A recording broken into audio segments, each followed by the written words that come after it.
آپ بھی دیکھ لیجئے، جب مسجد نبوی تعمیر ہو گئی، محمد الرسول اللہ نے اپنے لاٹھی مبارک سے چار کونا اپنے ہاتھوں سے لکیر کھینچ کر اور مجھے کہا عباس یہاں پھر اپنا مکان بنا لو۔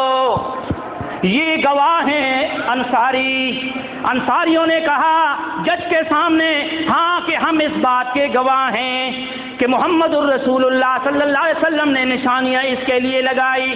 جب مکان تعمیر ہوا، جب پرنالے کا وقت آیا رکھنے کا، اب نہ میرا ہاتھ پہنچتا ہے نہ محمد عربی کا ہاتھ پہنچتا ہے، تو سرکار دو عالم صلی اللہ علیہ وسلم نے فرمایا او میرے چچا عباس میرے کندھوں پر سوار ہو جاؤ، یہ پرنالہ یہاں رکھ دو، مجھے دکھ اسی پر ہے۔ میں نے کہا اللہ کے رسول میں آپ کے کندھوں پر کیسے سوار ہو سکتا ہوں؟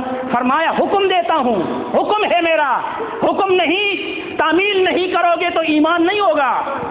عباس رضی اللہ تعالیٰ عنہ نے فرمایا میں اللہ کے رسول صلی اللہ علیہ وسلم کے کندھوں پر سوار ہو کر چڑھ کر وہاں قدم رکھ کر میں نے اپنے ہاتھوں سے وہ پرنالہ لگا دیا۔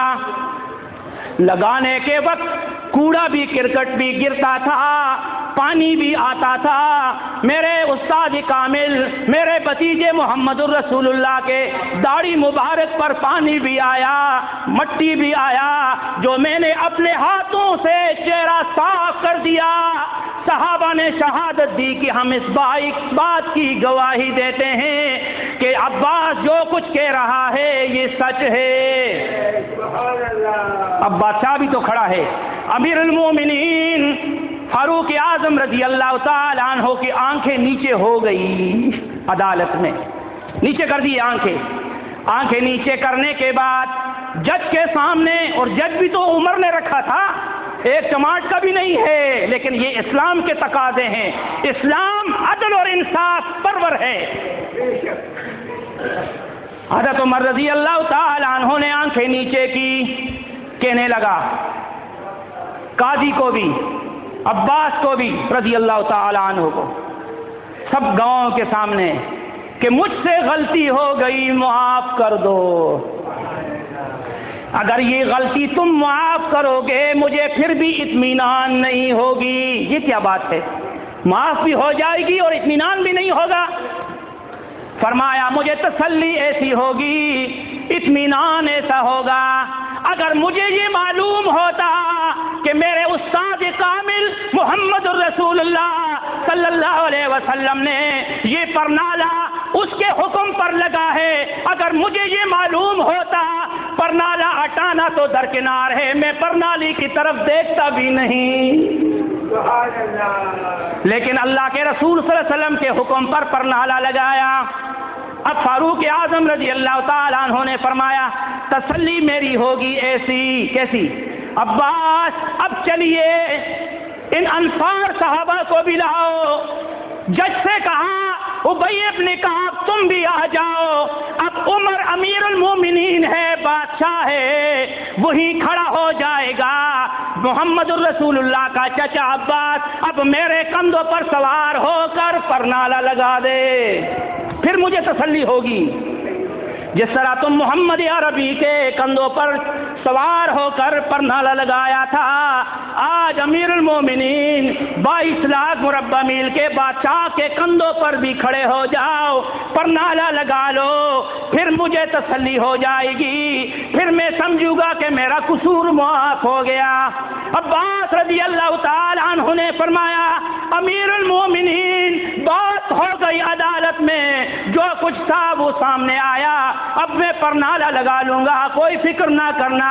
فرمایا یہ اسلام کا تقاضا نہیں، امیر المومنین تمہارے ساتھ جائے گا، یہ شہادت ہوں گے، یہ تو دنیا کے بھی شہادت دینے والے، اگر قیامت کے دن مطالبہ ہوگا کہ میرے محبوب محمد الرسول اللہ کے حکم والا پرنالہ امیر المومنین تم نے ہٹایا، پھر کیوں نہیں لگوایا، پھر شہادت کے لیے میں ان کو پیش کروں گا، اور میرے کندھوں پر تم سوار ہو جاؤ، اپنے ہاتھوں سے لگوا لو۔ اب پرنالہ لگا رہا ہے، پھر وہی کیچڑ، وہی پانی، جس طرح حضور صلی اللہ علیہ وسلم کے چہرے انور کپڑوں پہ آتے تھے، آج امیر المومنین کے چہرے اور کپڑوں پر بھی آ رہے ہیں۔ عباس وہاں جب اترا تو محمد عربی کا چہرہ صاف کیا، کپڑے صاف کیے۔ یہاں عمر کے کندھوں سے جب اترا تو عمر کے کپڑے بھی صاف کیے اور آنکھوں میں آنسو آئے، رونے لگے کہ امیر المومنین، آج تو میرے بھتیجے محمد عربی جو محسن انسانیت کے قائد ہیں، آپ تو اس کے سچے رضاکار ہیں، آپ تو سچے شاگرد ہیں۔ میں نے انصاف دیکھا کہ محمد عربی صلی اللہ علیہ وسلم کے غلاموں میں انصاف مجھے پہلے سے معلوم تھا، آج میں نے آنکھوں سے نظارہ کر دیا۔ سب کچھ دیکھنے کے باوجود عمر تم بھی شہادت دے دو، اور یہ جتنے صحابہ ہیں یہ بھی شہادت دے دے کہ میں نے اپنا مکان مسجد نبوی کے لیے وقف کر دیا، آج کے بعد مکان کے ساتھ میرا کوئی واسطہ نہیں۔ میرے عزیز دوستو، مکان آ گیا مسجد نبوی میں، شامل ہو گیا اور آج بھی شامل ہے، لیکن عدل اور انصاف کا معیار کام کیا۔ خلیفہ کو اپنا حکم واپس لینا پڑا۔ خلیفہ اپنا حکم کب واپس لیتا ہے؟ جب وہ اسلام کا داعی ہوتا ہے، جب وہ رحمان کے فیصلے کرتے ہیں۔ شیطان کے فیصلوں والا کبھی بھی عدل اور انصاف والا نہیں ہوتا میرے عزیز دوستو۔ اور ملک پر انصاف تب آئے گا جب حاکم وقت 5 وقت نمازی ہوگا، اس کی زندگی اسوہ حسنہ پر عمل کرنے والا ہوگا، اور رات کو پہرا دینے والا ہوگا، اور عوام آرام سے سوئے ہوں گے۔ یہ کب ہوگا اور کون آئے گا؟ یہ صحابہ کا